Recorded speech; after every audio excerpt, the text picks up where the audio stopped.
महाभारत में शकुनी एक ऐसा पात्र है जिसका जिक्र आते हैं मस्तिष्क में एक कुटिल और चालक व्यक्ति छवि उभरती है। शकुनी चौसा का माहिर खिलाड़ी था, जिसके पासे शकुनी के इशारे पर चला करते थे।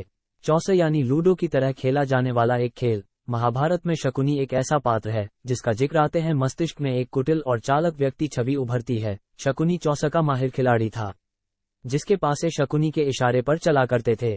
चौसा यानी लूडो की तरह खेला जाने वाला एक खेल। शकुनी गांधारी का भाई और दुर्योधन का मामा था। शकुनी चौसा जो कि लूडो की तरह खेला जाने वाला एक खेल होता है उसका माहिर खिलाड़ी था। इस खेल में शकुनी ने पांडवों को सब कुछ दांव पर लगाने के लिए मजबूर कर दिया था और बाद में इसी खेल के चलते उसने पांडवों का सब कुछ हासिल कर लिया था। शकुनी कौन था? शकुनी गंधार राज का राजा था। गंधार अफगानिस्तान में स्थित है। ये भी कहा जाता है कि शकुनी धृतराष्ट्र से अंदर ही अंदर नफरत करता था। कहा जाता है कि शकुनी के पिता और उसके 100 भाइयों को धृतराष्ट्र ने बंदी बनाकर कारागार में डाल दिया। इस अत्याचार का शकुनी बदला लेना चाहता था, इसलिए उसने कौरवों का नाश करने की प्रतिज्ञा ली थी। शकुनी की टांग कैसे टूटी? शकुनी के पिता का नाम सुबल था।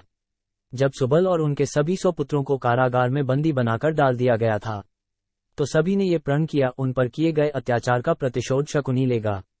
क्योंकि सभी भाइयों में शकुनी अधिक बुद्धिमान था, धृतराष्ट्र के अत्याचार की याद हमेशा बनी रहे, इसके लिए शकुनी के भाइयों ने शकुनी की एक टांग तोड़ दी। पिता की आत्मा रहती थी शकुनी के पासे में। शकुनी के पिता जब जीवन की अंतिम सांसें ले रहे थे तब उन्होंने शकुनी से कहा कि जब उनकी मृत्यु हो जाए तो रीढ़ की हड्डी से पासे बना लेना। पिता सुबल जानते थे कि शकुनी चौसा का अच्छा खिलाड़ी है, इसलिए उन्होंने शकुनी से कहा मेरी हड्डियों से बने पासे सदैव तुम्हारे इशारे पर चलेंगे, क्योंकि इन पासों में उनकी आत्मा का वास होगा। यही कारण था कि पासे शकुनी मन मुताबिक आते थे। 18वें दिन सहदेव के हाथों हुई थी शकुनी की मृत्यु। महाभारत के युद्ध समाप्त होने के दिन ही यानी 18वें दिन शकुनी का सहदेव ने वध कर दिया था। शकुनी के पुत्रों का वध अरावन और अर्जुन ने किया था। अरावन अर्जुन के पुत्र थे।